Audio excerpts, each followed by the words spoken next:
चतुर्थी की पूजन में जो आप आखा दाना रखते हो, गेहूँ वगैरह कुछ भी जो भी रखते हो, उसकी बड़ी महत्वता होती है महाराज। यहाँ तक कहा गया है, चतुर्थी की कथा तो आप लोग पढ़ते होंगे, जो लोग पढ़ते हैं उनको मालूम होगा। चतुर्थी की कथा में लिखा है, चौथ माता के व्रत में वर्णन किया गया है कि वो आखा दाना जो रखा जाता है, मान लो कोई जरूरी काम होता है तभी आखा दाना को रखा जाता है, संभाल के रखते हैं कि हम इस काम के लिए जा रहे हैं और हमारा ये कार्य सफल होना चाहिए। तो जिसने चतुर्थी का व्रत करा है, जिसने चंद्रदेव का पूजन करा, चतुर्थी का व्रत करा, वो गणेश जी से विनती करके वहाँ से 2-4 आखा दाना उठा ले, और जो व्यक्ति का काम अटक रहा है अपने ही घर का, पर दूसरे कुल को नहीं देना, अपने ही कुल के अंतर्गत जो काम अटक रहा है उसकी जेब में, उसके पल्लू में उस चीज़ को रख दिया जाए। तो चतुर्थी जो अगली आती है, जैसे आप महीने की करते हो तो महीने की, और आप जैसे करते हो कि 4 अलग बड़ी बड़ी चतुर्थी करते हो तो उसके अनुसार आपका कार्य सिद्ध होता ही है। उस आखे दाने का इतना महत्व होता है क्योंकि चतुर्थी का व्रत करने वाली माता जब व्रत करती है तो स्वयं चतुर्थी की कथा में लिखा हुआ है कि पार्वती जी गणेश जी से चतुर्थी की कथा बचवाती।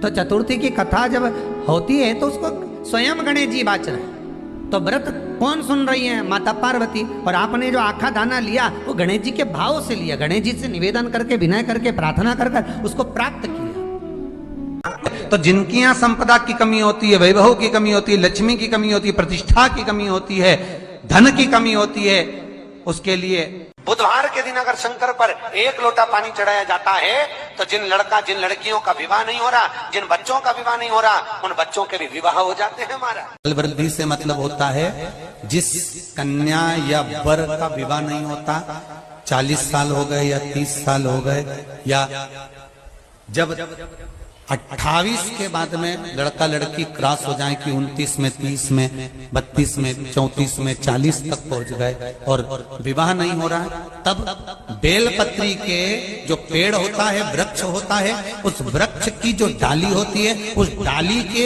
मनकों से जो माला बनती है, बाजार में भी मिल जाती है बेल की माला, उस माला को भगवान शंकर को समर्पित कर कर बेलपत्री के वृक्ष के नीचे बैठ कर भगवान शंकर का पंचाक्षर मंत्र का जाप करना है।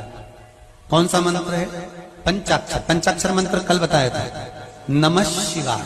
अगर रसोई घर से भोजन में तुलसी डलकर अगर ठाकुर जी के सामने वो थाली रखी तो ये पक्का है वो थाली ठाकुर जी नहीं जीमेंगे, क्योंकि उसमें तुलसी रखी हुई आई है। हाँ, जब ठाकुर जी के सामने थाली रखा गई और तुमने थाली रखने के बाद में मंदिर के सामने बैठ के फिर तुलसी डाली तो ठाकुर जी उसको स्वीकार कर लेते हैं। क्यों?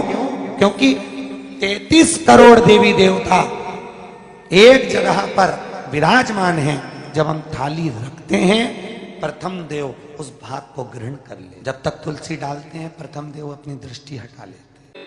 समय होता है, एक टाइम होता है, एक पल होता है, एक घड़ी होती है कि गणेश जी महाराज हमारे घर में आ गए। गणेश जी की सबसे पहली जो आरती हो, उस आरती के समय पर अगर धूप बत्ती जलाई जाए या गोबरी को जलाकर उसमें गूगल छोड़ी जाए और गूगल छोड़ने के बाद गणेश जी का नाम ध्रुम वर्ण कह दिया जाए तो गणेश जी को तुम्हारे घर की पूजा स्वीकार करना पड़ती है। बस वो समय हम जानते, हम तो बस उतना जानते हैं कि शिव महापुराण में लिखा और मुद्गल पुराण में लिखा, गणेश पुराण में लिखा, गणेश जी का एक नाम होता है ध्रुम वर्ण। क्या नाम है? ध्रुम वर्ण गणेश जी का एक नाम होता है। जब हम धूप जलाकर और धूप लगाने के बाद में गणेश जी की सबसे पहली आरती करने के पहले अगर हम सबसे पहली आरती गणेश जी की कर रहे हो, अपने घर में स्थापना कर रहे हो, बिठा रहे हो, और तुम चाहते हो कि गणेश जी मेरे घर में आके मेरी पूजा को स्वीकार करें और जो मांगू मेरा गणेश मुझे दे 10 दिन के अंदर, तो पहला नाम लेकर पुकार लेना ध्रुम वर्ण विनायक, बैठो, बस काम हो गया। वो फिर ही होकर आता। सुंदर जोड़ी थी शंकर और पार्वती की, सही है कि गलत है? कभी नहीं झगड़ते थे। इसलिए पृथ्वी पर ना तो लक्ष्मी जी के व्रत हैं, ना ब्रह्माणी के व्रत हैं, ना इंद्राणी के व्रत हैं। अगर पूरी पृथ्वी पर सबसे ज्यादा व्रत किसके हैं? माता पार्वती। तीज का व्रत किसका? पार्वती का। चतुर्थी का व्रत किसका? पार्वती का। चौथ का व्रत किसका? पार्वती का। छठ का व्रत किसका? पार्वती का। जितने व्रत है सब माता पार्वती। गणेश जी मैया को प्रसन्न करने के लिए अष्ट रूप में धारण करते हैं। 8 रूप भगवान गणेश जी ने धारण किए। एक मयूरेश्वर गणेश, दूसरा सिद्धि विनायक, तीसरा बल्लालेश्वर, फिर वरद विनायक, फिर चिंतामणि, फिर गिरजात्मज, फिर भगवान गणेश विघ्नेश्वर अष्ट विनायक, फिर महागणपति। ऐसे गणेश जी के अष्ट नाम हुए। उस समय तिजोरी के अंदर जो गणेश की प्रतिमा रखी जाती है किस नाम से रखी जाती है? तो तिजोरी में हम जो गणेश की प्रतिमा रखते हैं वो वरद विनायक के नाम से रखते हैं। कौन सा गणेश? वरद। वरद विनायक के नाम से तिजोरी में गणेश रखते हैं। और वरद विनायक के नाम से गणेश जी तिजोरी में रखाते हैं।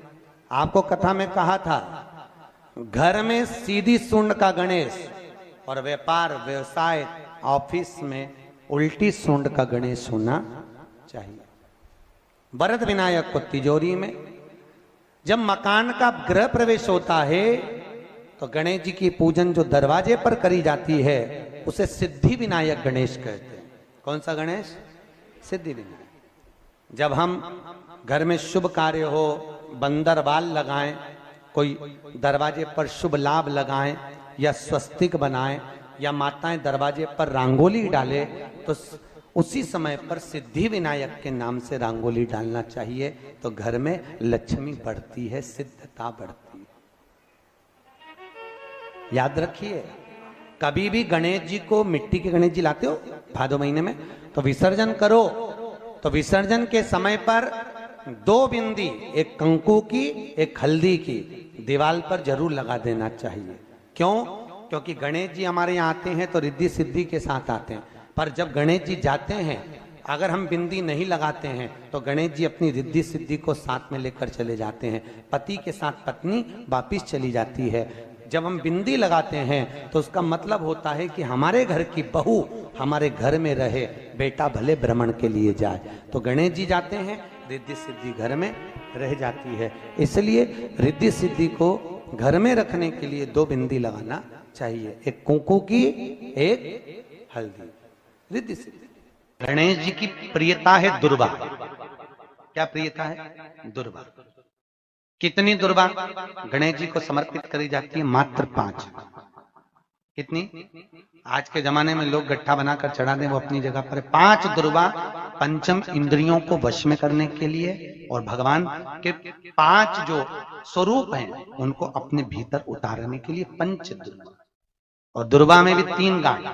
जब दुर्वा समर्पित करी जाती है तो उसमें नीचे दुर्वा की डंडी पर गांठ रहती है, 3 छोटी छोटी गांठें होना चाहिए। चतुर्थी का जो व्रत करने वाली होती हैं, जो चतुर्थी का पूजन करने वाली होती हैं, उनके भीतर का एक भाव होता है कि जैसे ही शाम का समय आए चंद्रदेव का पूजन करें। चंद्र जब प्रकट हो जाए, कलश भर लिया, उसके नीचे आखा दाना रख दिया, चावल गेहूं जो भी आप रखते हो पूजन के लिए, ऊपर पात्र आदि रख दिया, जलाशय, फिर अपन ने घी का दिया लगाकर पूजन भी कर ली। तो जो चतुर्थी का पूजन करने वाली होती हैं, जो चतुर्थी का नियम व्रत धारण करने वाली होती हैं, बड़ी बड़ी चतुर्थियां करती हैं या उसका नियम धारण करती हैं, तो चतुर्थी का जो पूजन करती हैं वो किस चीज के लिए होता है? केवल संतान, पुत्र, परिवार, हमारा कुटुंब, हम जिस कुल में हैं, हमारा कुल वैभव की ओर बढ़े, संपदा की ओर बढ़े और उसकी आयु बढ़े, उसकी आयु बढ़े, वैभव बढ़े। बहुत ध्यान दीजिएगा महाराज। चतुर्थी की पूजन में जो आप आखा दाना रखते हो, गेहूं वगैरह कुछ भी जो रखते हो, उसकी बड़ी महत्वता होती है महाराज। यहां तक कहा गया है, चतुर्थी की कथा तो आप लोग पढ़ते होंगे, जो लोग पढ़ते हैं उनको मालूम होगा। चतुर्थी की कथा में लिखा है, चौथ माता के व्रत में वर्णन किया गया है कि वो आखा दाना जो रखा जाता है, मान लो कोई जरूरी काम होता है तभी आखा दाना को रखा जाता है, संभाल के रखते हैं कि हम इस काम के लिए जा रहे हैं और हमारा ये कार्य सफल होना चाहिए। तो जिसने चतुर्थी का व्रत करा है, जिसने चंद्रदेव का पूजन करा, चतुर्थी का व्रत करा, वो गणेश जी से विनती करके वहां से 2-4 आखा दाना उठा ले और जो व्यक्ति का काम अटक रहा है अपने ही घर का, पर दूसरे कुल को नहीं देना, अपने ही कुल के अंतर्गत जो काम अटक रहा है उसकी जेब में, उसके पल्लू में उस चीज को रख दिया जाए। तो चतुर्थी जो अगली आती है, जैसे आप महीने की करते हो तो महीने की, और आप जैसे करते हो कि 4 अलग बड़ी बड़ी चतुर्थी करते हो तो उसके अनुसार आपका कार्य सिद्ध होता ही है। उस आखे दाने का इतना महत्व होता है क्योंकि चतुर्थी का व्रत करने वाली माता जब व्रत करती है तो स्वयं चतुर्थी की कथा में लिखा हुआ है कि पार्वती जी गणेश जी से चतुर्थी की कथा बचवाती। चतुर्थी की कथा बाची किसने थी? स्वयं गणेश जी महाराज ने। और सुनी किसने थी? माता पार्वती। बाचने वाले गणेश जी थे, सुनने वाली माता पार्वती थी। तो चतुर्थी की कथा जब होती है तो उसको स्वयं गणेश जी बाच रहे हैं। तो व्रत कौन सुन रही है? माता पार्वती। और आपने जो आखा दाना लिया वो गणेश जी के भाव से लिया, गणेश जी से निवेदन करके, विनय करके, प्रार्थना कर उसको प्राप्त किया। जितने आस्था चैनल पर कथा सुन रहे हो, जितने फेसबुक और यूट्यूब पर सुन रहे हो, और जितने इस छत्तीसगढ़ की पावन धरा पर बैठकर सुन रहे हो, बहुत सावधानी से सुनना। एक छोटा सा कपूर का टुकड़ा जब आरती में जलाया जाता है तो ये कपूर क्यों जलाते हैं? इस कपूर का महत्व क्या है? इस कपूर का कारण क्या है? ये कपूर है कौन जिसको हम आरती में जलाते हैं? क्या जरूरत इस कपूर को आरती में जलाने की? क्या जरूरत इसको यज्ञशाला में जलाने की? क्या जरूरत है इस कपूर को पूजन में जलाने की?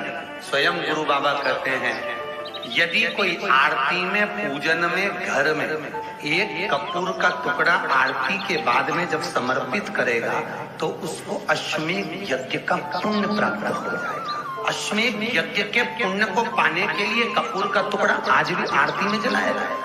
एक कपूर का टुकड़ा सुख का, इसीलिए हमारे यहाँ शास्त्र कहता है महाराज, जब आपको घर में अगर ऐसा लगने लगे कि 15 दिन से बहुत बेचैनी है, बहुत दुख तकलीफ लग रही है, कोई ना कोई बीमार पड़ रहा है, कुछ ना कुछ तकलीफें लग रही है, तो एक पीपल का पत्ता ले लो, उसके ऊपर एक कपूर का टुकड़ा ले लो, सारे घर में घुमाकर उसको दरवाजे के बीच मध्य में जलाकर रख दीजिए। थोड़ी सी जला 20 से 25 मिनट के अंदर मकान में एनर्जी वापिस आ जाएगी, उस भवन में एनर्जी वापिस हो जाएगी। 20 से 25 मिनट के अंदर एनर्जी वापस। लग रहा है कि यहाँ नेगेटिव है तो उसको पॉजिटिव बनाया जा सकता है। रात को 12 बजे शंकर जी के मंदिर में शिवलिंग पर चढ़ी हुई बेलपत्री को उठाकर शंकर मंदिर का शिखर देखकर चबा चबा कर खा लीजिए। आपके पांव के घुटने बदलने की जरूरत नहीं पड़ेगी, ऑपरेशन की जरूरत नहीं।